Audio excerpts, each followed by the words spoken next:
where's the depth in this draft?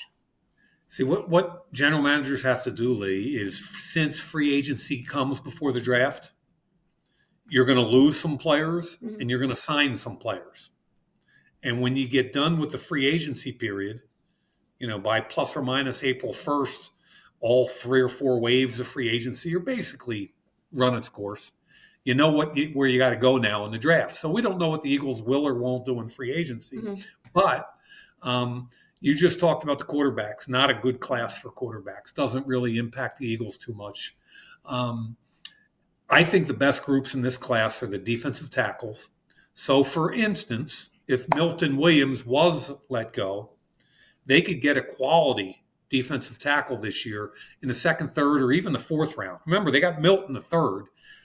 There are so many quality defensive tackles in this draft that there are going to be some starters available in the 4th and 5th round, which is rare. Okay, so DT for me is number 1. So again, if they let Milton go, it gives you an idea of what they might be thinking. There's some really good defensive ends, edge rushers. Again, Josh Sweat. I don't think it's as deep as the defensive tackle class, but I think there's some really good players at the top end if the Eagles wanted to go in that direction. Tight ends, at some point, they're going to have to start thinking about replacing Dallas Goedert, right? That he's a heck of a player, been there for a while.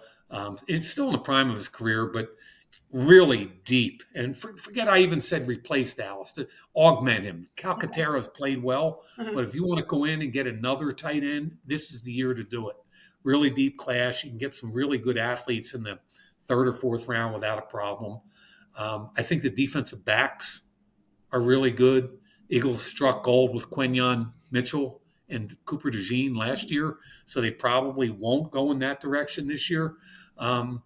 And the linebacker class is pretty average, so you'd hate to lose a Zach Bond and not really – and Oren Burks is a free agent too, who replaced him at a pretty high level.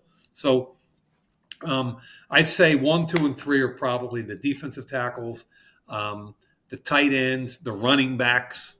Running backs are always good. This year they're really good, really deep, and the defensive backs.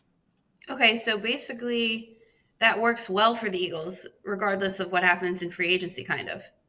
It should, because, for instance, if they lost Becton, the guard, Becton came out as a tackle. There aren't a whole lot of high-level interior offensive linemen compared to most drafts.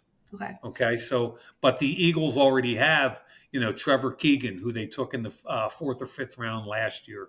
They've got Tyler Steen, who they took in the 3rd round in 23. So Howie's done a good job of backstopping that. And the other thing is, on the offense, Lane Johnson is still one of the best offensive tackles in the league. But at some point, you got to draft his replacement. Mekhi Becton could kick out the right tackle, technically, if they were able to keep him. But at some point, they're going to need a tackle, high-level tackle. Off the top of your head, where are Eagles picking in the draft? Because they won the Super Bowl 32. Well, I mean, but from years prior.